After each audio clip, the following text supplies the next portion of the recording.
Hello rankers. आपके अपने YouTube channel magnet वे में आप लोगों का स्वागत है। आई होप आप लोग बहुत अच्छे होंगे और आप लोगों का प्रिपरेशन भी बहुत अच्छे से चल रही होगी। आज बात करेंगे करेंट अफेयर्स के ऊपर। तो आपको बता दें कि दिन प्रतिदिन किसी भी एग्जाम की अगर बात किया जाए तो करेंट अफेयर्स का जो वेटेज है कहीं ना कहीं बढ़ते जा रहा है। तो इसको लेकर काफ़ी अभ्यर्थी परेशान रहते हैं। तो आपको बता दें कि इसमें आपको करेंट अफेयर्स को कैसे पढ़ना है और किस किस टॉपिक को पढ़कर ज्यादा से ज्यादा आउटकम्स आप लोग निकाल सकते हैं, इस पे हम लोग बात करेंगे। साथ ही बुक लिस्ट भी बताएंगे कि किस बुक से आप लोग पढ़ेंगे और कैसे पढ़ेंगे, हर एक मुद्दों पर बात करेंगे। और आपको बता दें कि करेंट अफेयर्स की अगर बात किया जाए तो कहीं ना कहीं वो दिन प्रतिदिन का चीज होता है। तो उसको अगर आप लोग शुरुआती दौर से ही अगर नोट बनाते हैं तो कहीं ना कहीं बेटर होता है दूसरे की तुलना में अगर बात किया जाए तो। लेकिन तत्काल समय की अगर बात किया जाए कि कुछ कम समय में भी हम लोग कर सकते हैं तो उसको कैसे कर सकते हैं उसकी चर्चा हम लोग भी करेंगे। आपको बता दें कि Bihar SSC CGL 4 intermediate level BSO या अदर एग्जाम के भी हम लोग बात करें। जैसे मैं नेक्स्ट मंथ में ही आपको पता होगा कि बीपीएससी एईडीओ का पेपर होने वाला है। अगर उनका बात किया जाए तो बहुत कम टाइम बचा हुआ है। तो उसको लेकर भी अगर हम लोग बात किया जाए तो कितने कम टाइम में भी आप लोग आउटकम्स निकाल सकते हैं, वो कैसे निकाल सकते हैं, कौन से इंपॉर्टेंट टॉपिक को पढ़कर आप लोग कहीं ना कहीं 70 to 75% क्वेश्चन को अटेम्प्ट कर पाएंगे। तो ये सारे मुद्दों पर बात करेंगे, तो आप लोग लास्ट तक बने रहिएगा। टॉप 10 टॉपिक्स में अगर सबसे पहले टॉपिक की बात किया जाए तो आपका पहला टॉपिक है पुरस्कार, पदक एवं सम्मान की हम लोग बात कर रहे हैं। इस टॉपिक से अगर बात किया जाए तो एग्जाम में आपको बता दे, चाहे वो बिहार एसएससी की बात किया जाए चाहे वो बीपीएससी, यहाँ तक कि बीपीएससी जो हुआ है उसका भी अगर बात किया जाए तो उसमें भी आपको पुरस्कार से क्वेश्चन पूछे गए हैं। या बिहार एसएससी के विगत वर्षों के पेपर को देखते हुए देखा जाए तो पुरस्कार से एक या दो प्रश्न बनते ही बनते हैं। खास करके आप लोग एईडीओ वाले के लिए भी हम लोग इस वीडियो में बात करेंगे। तो आपको बता दें पुरस्कार से भी प्रश्न बनते हैं। जैसे में पीछे ही प्रश्न बने थे जो बीपीएससी हाल ही में पेपर कंडक्ट करवाए थे, उसमें पूछा गया था कि बानो मुश्ताक की किस पुस्तक को 2025 का अंतरराष्ट्रीय बुकर पुरस्कार मिला। आई होप आप लोग को पता होगा, हार्ट लैम्प के लिए मिला था। इस तरीके से भी क्वेश्चन पूछे जाते हैं। और आपको बता दें एक और प्रश्न बने थे कि 96th अकादमी पुरस्कार में एम्मा स्टोन को किस फिल्म में मुख्य भूमिका के लिए ऑस्कर मिला था। आप लोगों को ये भी पता होगा कि पुअर थिंग्स के लिए मिला था। इस तरीके से क्वेश्चन पूछे जाते हैं। पुरस्कार में जितने भी पुरस्कार होते हैं सब आपको पढ़ने की जरूरत होगा। चलिए नेक्स्ट हम लोग बात करेंगे इंपोर्टेंट की। तो खेल परिदृश्य, खेल परिदृश्य में जितने भी खेल होते हैं और आगामी होने वाले के भी हम लोग बात करेंगे। जो आगामी जितने भी खेल आयोजित होंगे, चाहे ग्रीष्मकालीन हो, ओलंपिक, इस तरह का सारे को हम लोग इस वीडियो में हम लोग बात करेंगे। तो इस तरह के जितने भी प्रश्न पूछे जाएंगे आपको खेल परिदृश्य से, इससे भी आपको करने की जरूरत होगा। जैसे पूछा गया था एक सिंपल क्वेश्चन हाल ही में जो फील्ड असिस्टेंट का पेपर हुआ था उसमें भी पूछा गया था कि ग्रीष्मकालीन ओलंपिक खेल 2028 में जो होने वाला है वो किस देश में आयोजित होगा। ऐसा प्रश्न भी आपको देखने को मिला था। एक तो आप लोगों को पता होगा शतरंज से बना हुआ था क्वेश्चन, जो कि फील्ड असिस्टेंट में ही बना था। क्वेश्चन पूछा गया था कि दिसंबर 2024 में कौन सा खिलाड़ी सबसे कम उम्र का विश्व शतरंज चैंपियन बन गया। ये आप लोगों को पता होगा, डी गुकेश को था, उनके बारे में हम लोग बात कर रहे हैं। तो ये आपको पिछले वाले पेपर में बात कर रहे हैं किस तरीके का भी क्वेश्चन पूछे गए हैं। हाँ, आपको बता दें कि खेल परिदृश्य में ही अगर बात किया जाए तो आपको बता दें कि अगर बिहार की एग्जाम की बात करें उसमें बिहार के में जो भी खेल आयोजित किए गए हैं उस पर ज्यादा फोकस किया जाता है।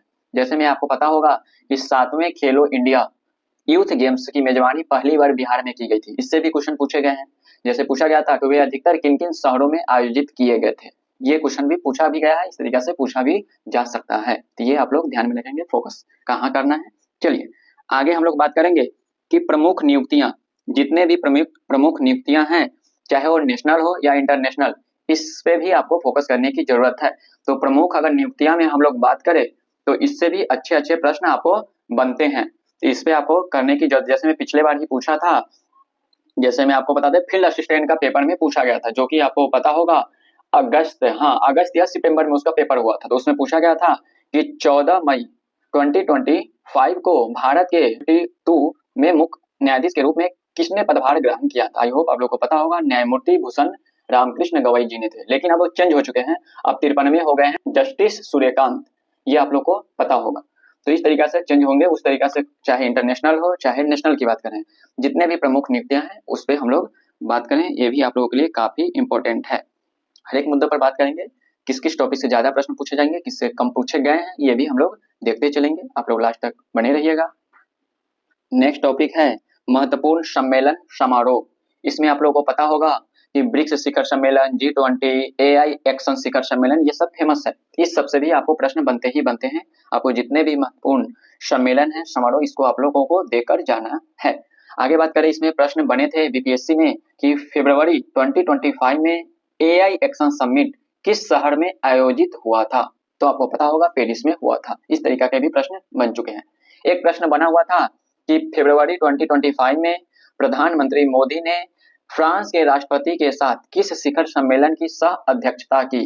तो आपको पता होगा कि AI एक्शन शिखर सम्मेलन की हम लोग बात करेंगे, क्योंकि यही इसका आंसर होता है। तो इस तरीका के प्रश्न यहाँ से बनते हैं, तो ये भी काफी इंपॉर्टेंट है, आप लोग देखकर इसको जाइएगा। आगे हम लोग बात करेंगे तो अंतरिक्ष प्रौद्योगिकी, इसका हम लोग बात कर लेते हैं। इस टॉपिक में आपको बता दे किसमें आपको चंद्रयान हो गया, गगनयान हो गया, आदित्य है, चाहे आप बात कर ले मंगलयान की बात करेंगे, इस सारे से प्रश्न बनते हैं। यहाँ से आपको समझ सकते हैं कि भर भर के प्रश्न बिहार एसएससी तो पूछते ही पूछते हैं, ये समझ लीजिएगा। क्योंकि बात करें अगर फील्ड असिस्टेंट, जो कि हाल ही में पेपर है, उसमें तो 3 से 4 प्रश्न इस टॉपिक से देखने को मिले थे। तो ये आप लोग समझेंगे, ये काफी इंपॉर्टेंट आपके लिए है।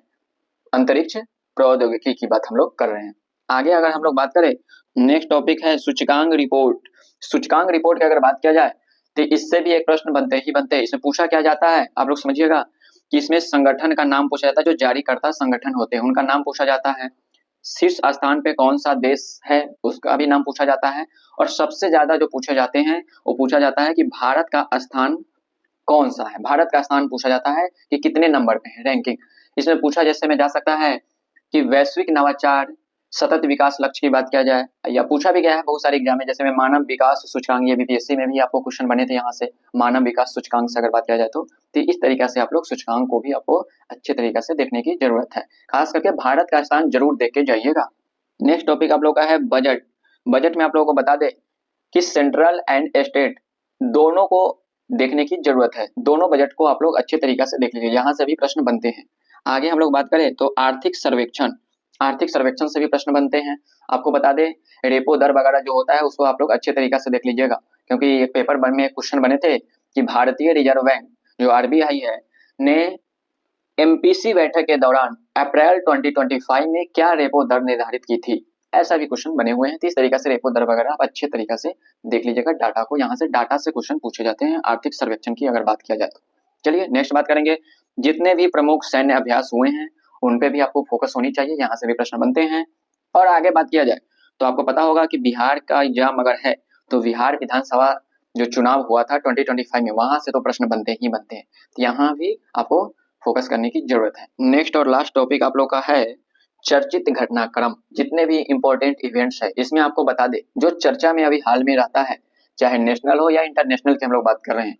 जैसे मैं आपको बता दे कि राष्ट्रीय स्तर की जितनी भी बड़ी घटनाएं हो रही है या इंटरनेशनल लेवल की जितने भी बड़ी महत्वपूर्ण घटनाएं हैं, सारे की हम लोग बात करेंगे। जो चर्चा में काफी रहते हैं उसको आप लोग, हालांकि ये तो दिन प्रतिदिन की बात होता है तो इसको आप लोग ध्यान में भी रख सकते हैं, इसको नोट डाउन कर लेते तो और भी बेटर रहेगा। अचानक आपको एग्जाम के टाइम में कहीं ना कहीं आपको याद करने में परेशानी होता होगा, इसके लिए हम लोग बता रहे हैं कि दिन प्रतिदिन जो भी घटना होते रहते हैं उनको आप लोग नोट डाउन करते रहिए, ज्यादा बेटर रहता है। चलिए आगे हम लोग टॉपिक की बात करेंगे तो प्रमुख सरकारी फैसले, जो भी बड़े बड़े सरकारी फैसले होते हैं उनका हम लोग बात करते हैं। कुछ महत्वपूर्ण समझौते और सम्मेलन होते हैं उनका भी बात करेंगे। मतलब जो चर्चा में मुद्दे रहते हैं, जो चर्चा में होनी चाहिए, उसका हम लोग बेसिकली बात कर रहे हैं। ये सारे मुद्दों पर हम लोग बात कर लिए। और आपको बता दें खास कर एईडीओ वाले के लिए हम लोग बात करें तो उनको तो खास कर अगर इतना टॉपिक कर लेते हैं तो कहीं ना कहीं आपको एक अच्छे आउटकम्स देखने को मिल सकते हैं। तो ये आप लोग ध्यान में रखेंगे। और बिहार एसएससी वाले तो समझ ही रहे हैं कि आप लोग अच्छे तरीके से इस टॉपिक को कर लेंगे तो काफी आउटकम्स आपको मिलने वाले हैं। चलिए आगे बुक बात कर लेते हैं बुक की, कि अगर पढ़ा जाए तो बुक कौन सी होनी चाहिए। चलिए बुक हम लोग देख लेते हैं, बात कर लेते हैं बुक की। तो बुक पे बात करने से पहले आपको बता दें कि यदि आपके पास अभी टाइम है, जैसे बिहार एसएससी सीजीएल 4 की बात किया जाए, इंटरमीडिएट लेवल की बात किया जाए, बीएसओ की बात किया जाए, या अदर कोई भी अगर एग्जाम आप दे रहे हैं, तो अगर आपके पास कुछ टाइम है तो कोशिश कीजिए आप लोग कि अभी से कुछ ना कुछ नोट डाउन करते रहेंगे। जो भी इंपॉर्टेंट घटनाक्रम चर्चा में रहते हैं वो सबको नोट डाउन करेंगे, क्योंकि आप कहीं ना कहीं नोट डाउन जो करते हैं तो वो आपके लिए अपना हस्तलिखित होता है। अपने हाथों, जो कोमल हाथों से आप लोग लिखते हैं, तो कहीं ना कहीं वो उसको याद करने में आपको बुक की तुलना में कहीं ना कहीं आसानी होता है, ये आपको पता भी होगा पहले से भी। तो ये सब भी आप लोगों को ध्यान में रखना चाहिए। बात किया जाए कि कितने दिनों तक की पढ़ा जाए, तो आपको बता दें कि अगर 12 टू 15 मंथ्स तक अगर आप कवर कर लेते हैं तो ज़्यादा बेटर रहता है। हालांकि आप 12 मंथ्स तक का भी अगर अच्छे तरीके से अगर कवर कर लेते हैं तो आपके लिए रामबाण साबित हो जाएंगे। तो उतना आप कर लेते हैं तो आपके लिए सफिशियंट है, आपको क्वेश्चन वहाँ डायरेक्टली देखने को मिल सकते हैं। चलिए आगे बात कर लेते हैं इसका बुक की। तो बुक में आपको बता दें कि बिहार की एग्जाम की अगर फोकस करके अगर बात किया जाए तो आपको फर्स्ट अगर बुक की बात हम करें तो आपको स्पीडी पब्लिकेशन, स्पीडी का भी ले सकते हैं। इससे भी आपको अच्छे तरीके से सारे टॉपिक को आप लोग दिया गया है, तो वहां से भी आप लोग कर सकते हैं। या एक सेकंड बुक आता है एडोटेरिया का वार्षिकी, जो कि अभी पब्लिश हो भी गई है, तो वहां से भी आप लोग कर सकते हैं एडोटेरिया या स्पीडी। कोई भी एक ही बुक लेना, ये नहीं कि दोनों बुक लेकर पढ़ने लगा, ऐसा नहीं। कोई एक बुक लेकर आप लोग अच्छे तरीके से सारे टॉपिक को क्या कर सकते हैं और अच्छा परिणाम का कामना कर सकते हैं। आई होप आप लोगों को एक आइडिया मिल गया होगा कि करेंट अफेयर्स को कैसे किया जाए। और साथ ही आप लोगों को बता दें कि इस कंटेंट को बनाने में काफ़ी मेहनत लगता है, तो आप लोग लाइक और अपने दोस्तों तक शेयर जरूर कीजिएगा। साथ में चैनल पे नए हैं तो इस चैनल को सब्सक्राइब जरूर कर लीजिएगा। Thanks for watching.